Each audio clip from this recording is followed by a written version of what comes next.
As we get close to the end of our lesson today, I want to focus on that pictorial representation. And I've asked a couple of learners to come up and talk about where they are right now, how they're thinking about learner B's work. That's what I think Christina and Callie, you guys were working on learner B. So Callie and Christina are going to come up and talk about learner B. There's 11, and this is, it's pattern 11. So you would, or she would add like 3 or like 4 for every, like, for 11. Doesn't matter good ones then. Well, let's ask for questions. Does anybody have a question for these two?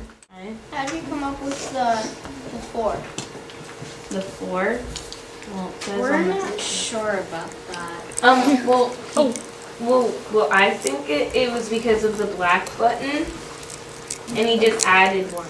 Well, we did the same thing, but we thought that if you see in the middle of all the buttons, there's like the middle button, and surrounding it, there's 3 other buttons. So it's like you've got those 4 buttons in the middle, and then as you go around, it's sort of like a rainbow, and then there's sort of like the columns that go like this, and then there's 4 in the middle, and then it's like 3 buttons and 3 buttons. So as you can see here, we think that the person was thinking of it like this, where there's the 4 in the middle, and then on the sides there's the 3s, and then the 3s like that. And see, like this is just 4, and then this is 4, and that's 3. So that's how we were thinking of it. Questions for Kelsey and Maddie? Abraham? If that, so if the second pattern 2, there's it's the new ones are changing, but in pattern 4 it's not changing. It's like the orange ones are the ones that are changing, but if in pattern 4 the changing ones already changed, wouldn't they be just the same? Justin and I kind of pretty much thought of it the same way they did. But we're thinking because if you think about it, because I think this is what we had discussed earlier when we had a conversation like this, is that it didn't start with the 4, but as far as we know, it could have. So what we were thinking is that the 4 are the ones that are staying the same, because those are the ones that have been there the entire time. They're not the ones, because if it had started with just the one in the middle, then the 3 on the sides would be orange.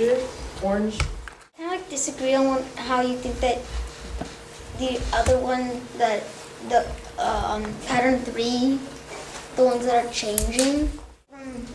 Pattern 2, those 3 orange ones change from pattern 1. 3 are changing. I don't know what to add, these are not here. But with pattern 3,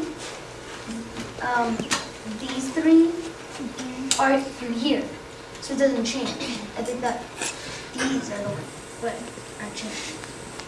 Well, like what Robbie said, this is sort of like the beginning, and this is like the main beginning that started it all, and then these are the things that are sort of being added on.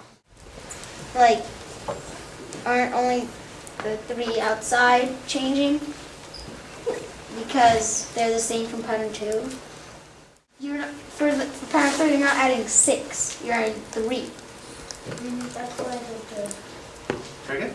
So what I hear Maddie and Kelsey saying is that they're recognizing this 4 as that constant 4. That when this learner says 4 plus 3, all these repeated 3s, that there's that 4 all the time in each of the stages. And they're denoting or showing us the groups of 3 by drawing these shells in their picture. I was just going to say that we weren't thinking about, how Eric was thinking about it. We were thinking about how learner B was thinking about it. I gotcha. But then he said something that kind of changed my mind. Interesting. Okay. I've just gone around the room and I've handed index cards to each of the tables. I'd like you to write down just one comment or one question on those index cards for me, and they're going to be your ticket out of the door. So let's just take a moment to reflect.